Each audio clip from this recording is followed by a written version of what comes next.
வணக்கம். மத்திய அரசு 100 நாள் வேலை உறுதி திட்டத்திலிருந்து மகாத்மா காந்தியின் பெயரை நீக்கி அவரை 2வது முறையாக கொன்றுவிட்டார்கள் அப்படின்னு சிதம்பரம் அவர்கள் சொல்லியிருக்கார். இவர் மத்திய நிதி அமைச்சராக இருந்தபோது தான் கரன்சி அச்சிடும் மெஷின் ஏலம் விடுகிறோம் என்ற பேரில் பாகிஸ்தானுக்கு தாரை வார்த்து கொடுத்தார். கருணாநிதி எப்படி கச்சத்தீவை தாரை வார்த்தாரோ அந்த மாதிரி இவர் கொடுத்தார். பாகிஸ்தான் சும்மா இருக்குமா? ராத்திரியும் பகலாக கோடிக்கணக்கான ரூபாய் 500, 1000 நோட்டுகள் அச்சிட்டு அதை இந்தியாவிலேயே புழக்கத்திற்கு விட்டார்கள். இதனால் நம் நாட்டில் பண மதிப்பிழப்பை ஏற்படுத்தியது.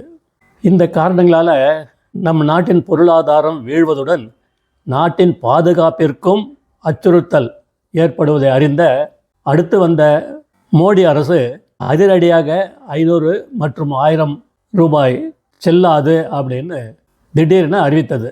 இது நாட்டிலேயே எல்லாருக்குமே ஷாக்காக இருந்தது. கருப்பு பணம் பதுக்கி இருந்தவர்கள் அனைவரும் தங்களிடம் இருந்த பணத்தை குப்பை தொட்டியில் வீசி எறிந்தார்கள். அன்னைக்கு பிரதமர் மோடி இந்த அதிரடி உத்தரவு பிறப்பிக்கலைன்னா இன்னைக்கு இந்தியா உலகளவில் 4வது பொருளாதார நாடாக முன்னேறி இருக்காது. பாரத் மாதா கி ஜெய். ஜெய்ஹிந்த்.